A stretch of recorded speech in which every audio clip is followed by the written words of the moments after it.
This is my 112th video on my work with OO gauge. See part 1 of this series for my reasons for getting into OO gauge when I already had a lot invested in working in N gauge, and I didn't really have space available for a large, fully operational OO gauge layout.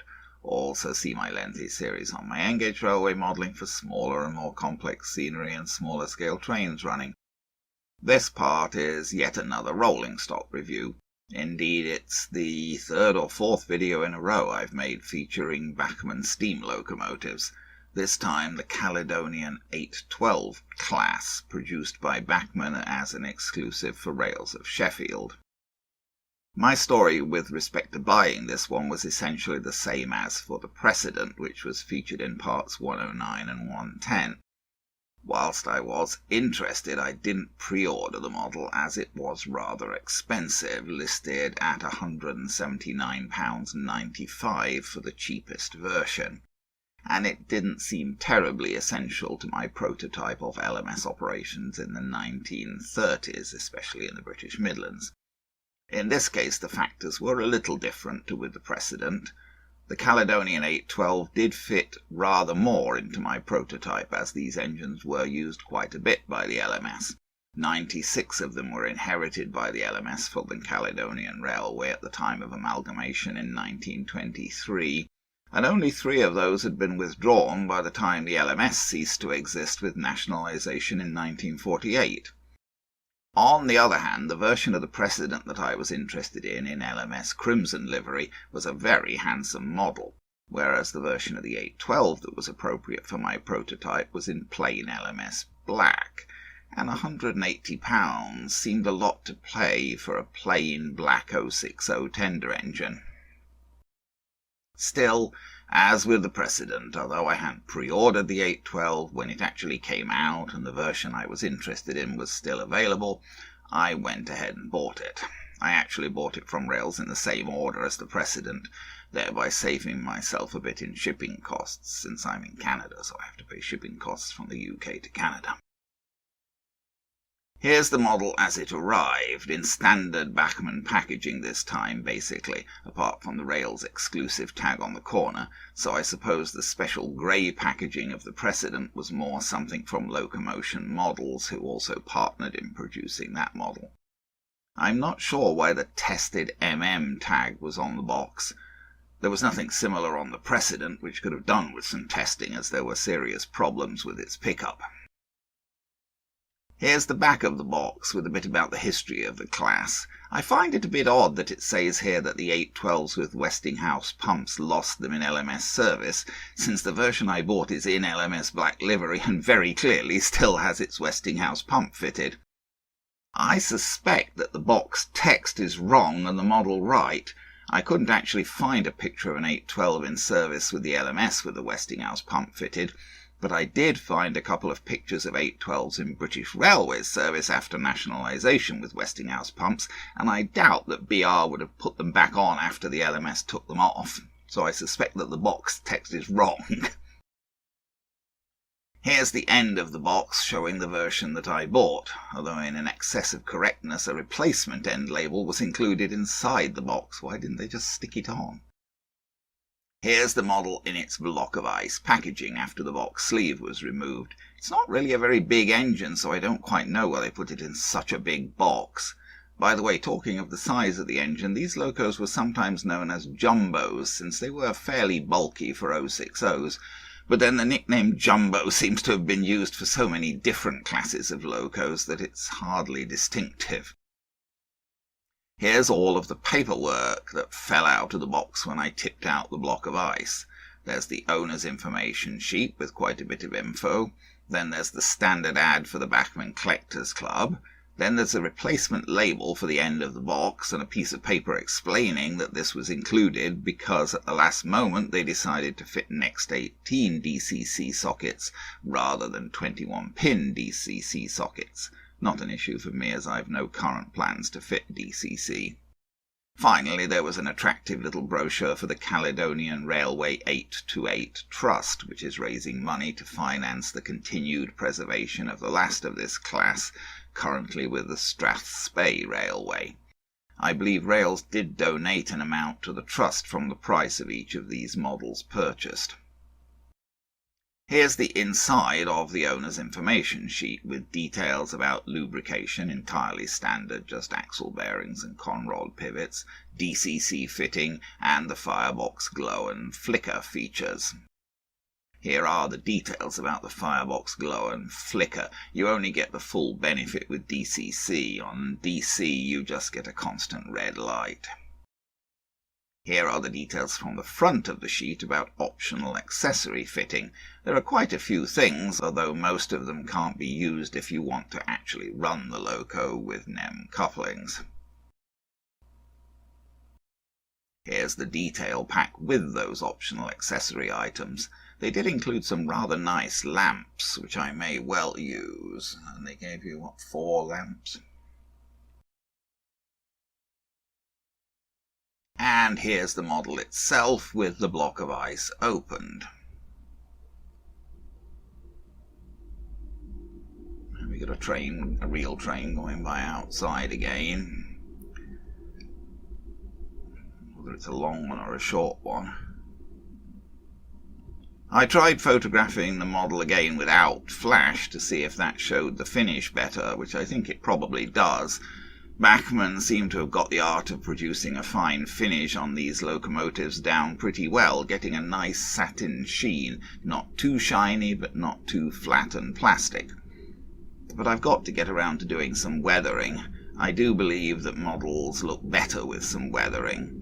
It doesn't have to be too heavy-handed, but even the best cleaned locos, coaches and wagons were unlikely to be absolutely pristine in actual operations.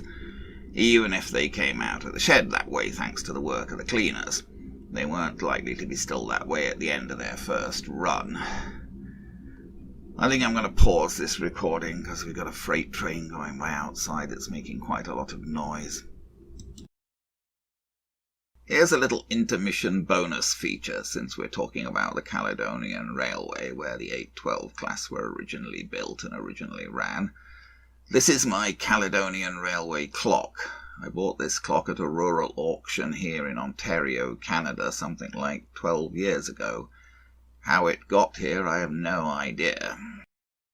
But I do know that it spent many years in a signal box at Bellside Quarry, Bellside Junction, originally part of the Caledonian Railway, as can be seen here from the paperwork pasted inside the door of the clock.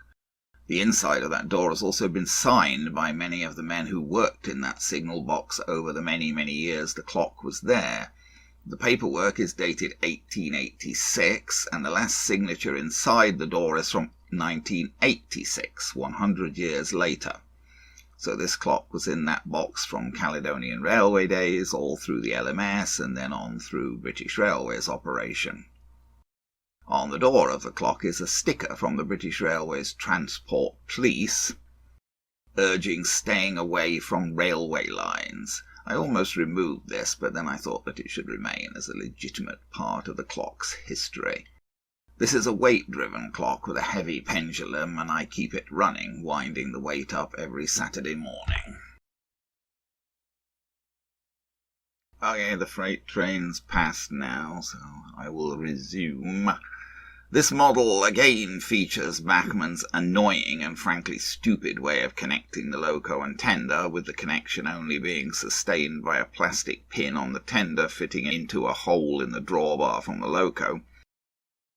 That pin will tend to come out easily, and without the pin engaged, the loco will be pulling the tender by the connecting wires.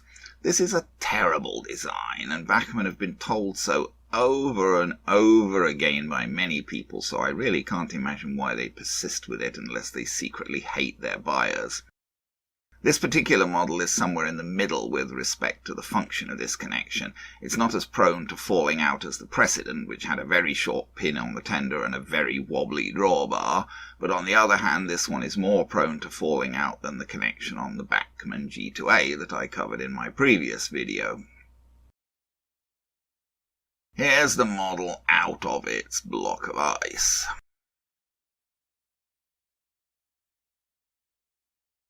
This is a very tricky model to handle. When picking up these modern models that have a lot of fine detail, you want to try to grab onto some solid part of the model and avoid pressing on, bending and potentially breaking detail parts.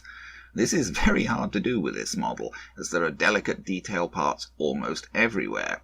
Certainly you don't want to grab the sides of the boiler, since as you can see here, that would be just asking to break the delicate handrails and pipework. Normally, grabbing onto the sides of the running board is a safe bet, but not with this model, as there are plastic pipes running along outside the running board that you'll likely bend if you try to pick it up that way. Getting hold of the sides of the cab might just about be okay if you take care to avoid the handrails, but that doesn't really work as the model is quite heavy, which in itself is a good thing, so if you lift it by the sides of the cab, the engine will tend to pivot down due to all the forward weight.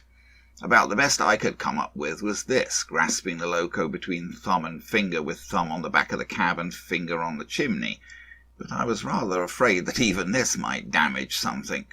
I suppose you could use a specialty lifter such as Picocell, although I don't currently have one. Here's the model on my little test track for my initial verification that it actually ran, which it did. There's no doubt, of course, that the blue as preserved livery and the slightly lighter blue original Caledonian livery offer the most handsome versions of this model, but I wanted to run it within my prototype and so bought the LMS Black version. Even in this essentially plain livery, this is still a very attractive model. The cab detail is excellent, with oddly enough the mounting for the firebox LEDs letting it down the most in this picture. I've pointed out the Westinghouse pump in this picture. This was fitted to allow the loco to operate the brakes of passenger coaches and so run with passenger trains. 17 of the 96 812s built were so fitted, including the one that is preserved. My model still depicts the preserved example as it ran under the number 17566 during its ownership by the LMS.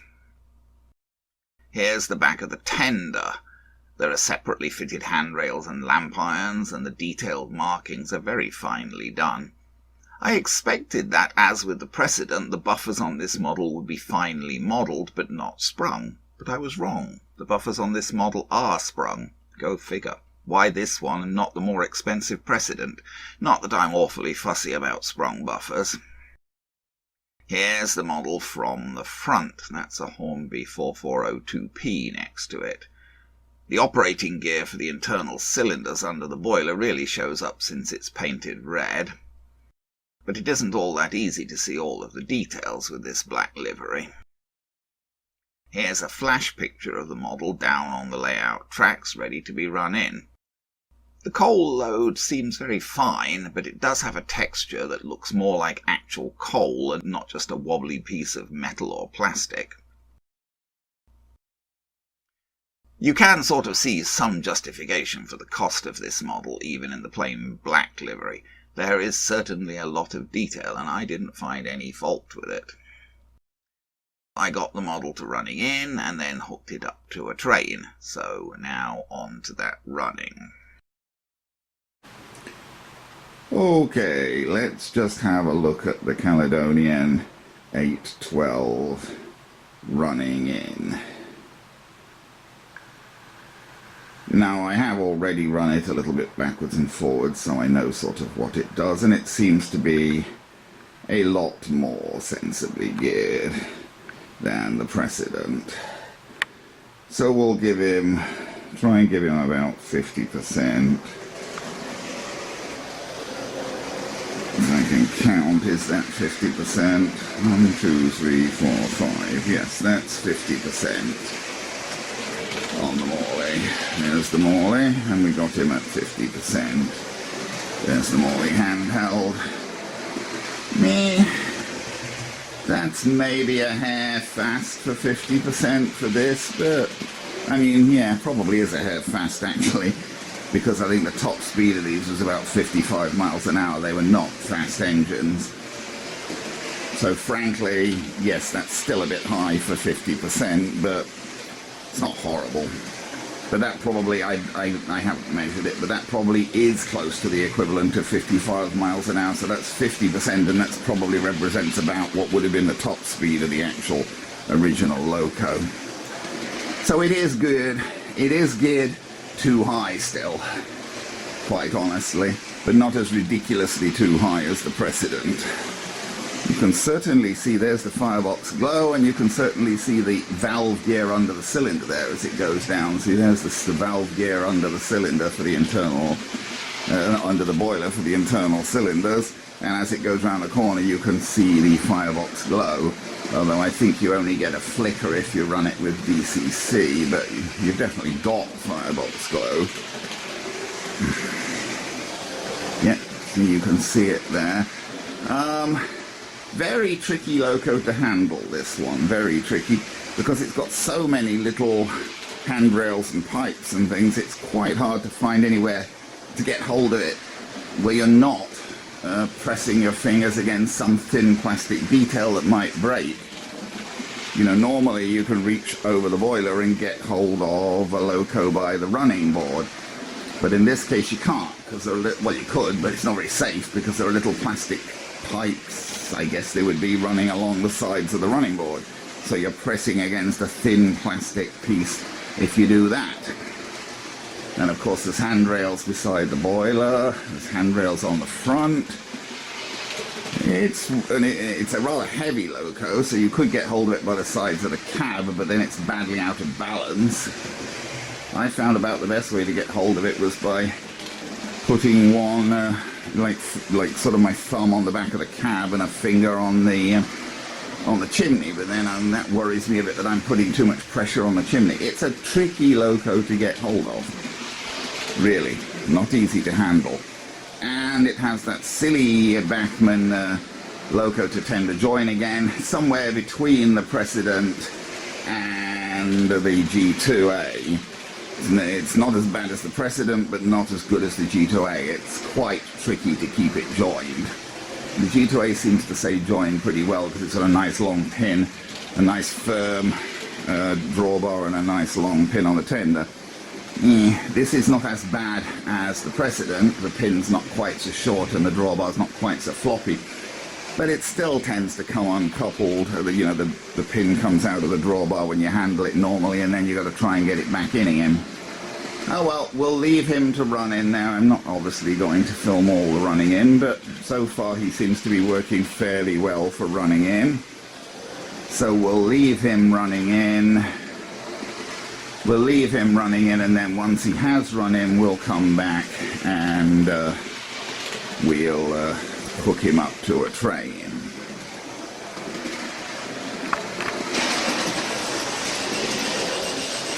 Here's the Caledonian 812 running in backwards. Seems to run a little more slowly backwards than forwards. That's about 55%, and I would say it's still a little slower than it was running forwards at 50%. It also, somewhat to my concern, seems to have developed a bit of a squeak as well. I don't know whether you can hear that, but it seems to be going... See? You hear that? I don't know how well that comes across in the camera.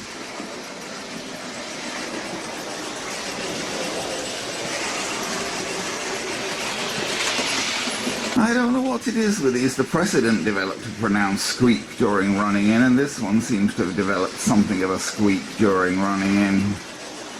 And I could not get rid of it with the precedent. I had it completely apart and oiled the axles, and that did get rid of it initially, but then it came back again. I oiled the axles, I oiled the worm gear, and still, with the precedent, that is, not this one, and still the squeak came back. So I don't know. Yep, see, there is a distinct high-pitched sort of vibrating squeak developing.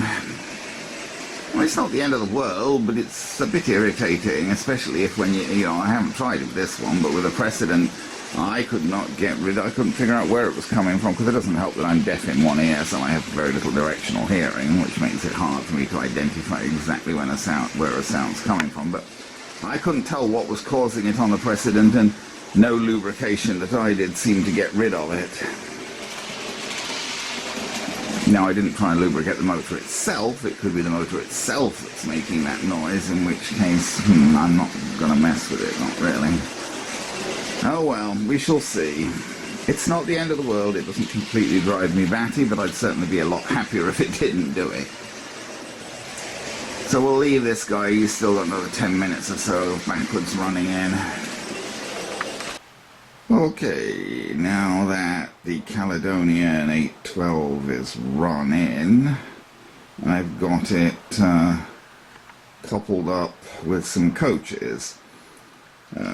If you've watched any of my previous videos for quite a while, you've probably seen these coaches before, because they've been sitting in the outer siding on this Hornby layout virtually ever since I built the layout. I can't remember quite how they got there. I ran them in an early train, and then I moved them into the siding, and they've been sitting in the sidings. They've either been sitting up there where those Accessory coaches are now, or sometimes I move them down into this bit of the siding out the way, because if they're over there, it's too easy to knock them over. They're too near the edge of the layout. I've been moving various things on the Hornby layout because of the work on the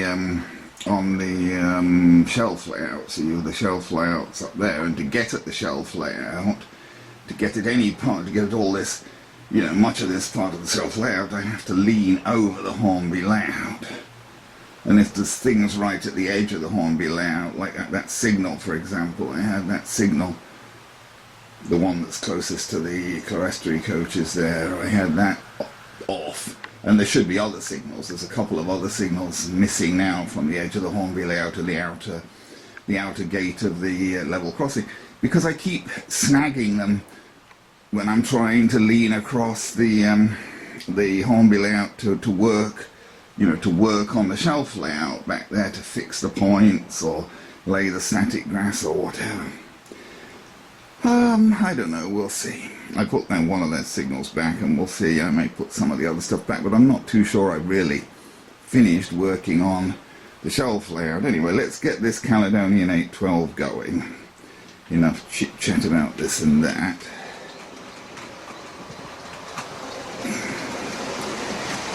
What's that, about 40-50%?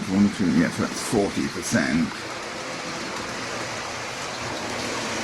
The Caledonian 812s were, well, as a class as a whole, they were more freight engines, but a handful of them, this one included, this was the last one of the first batch to be built, and it was fitted, as were a handful of others, with a Westinghouse brake pump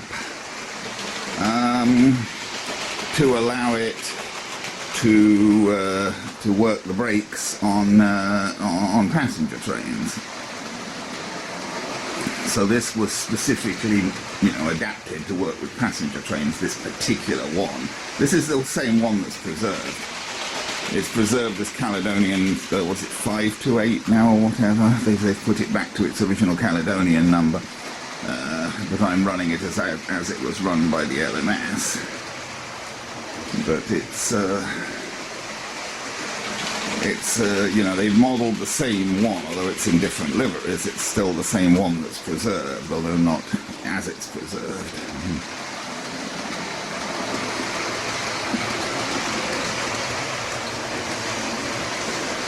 Quite a handsome looking engine. I don't for a moment dispute that it's much more handsome in its Caledonian or as preserved livery.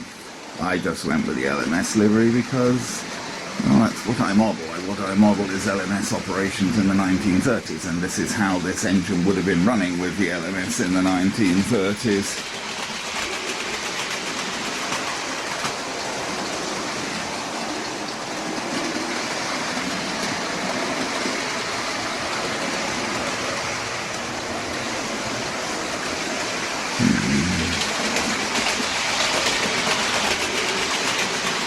Trying to operate this zoom on this camera. I'm better at it than I first was, but I'm still not very good at it. if you push it a little too much, it zooms really, really quickly. But then sometimes I push it gently, and I realise I'm not really pushing it at all. It's just not doing anything. Let's see if we can pull him up in the station. There we go. I think we've got all those carriages. Those are slightly longer carriages. I think they're 60-foot carriages, not 57-foot carriages. So they're a bit longer than some of the LMS carriages. But we got them all on the platform there, I think. Yes, in the station. All three carriages are reasonably nicely drawn up. Okay, let's pull out of the station again and just bring him round for a last look.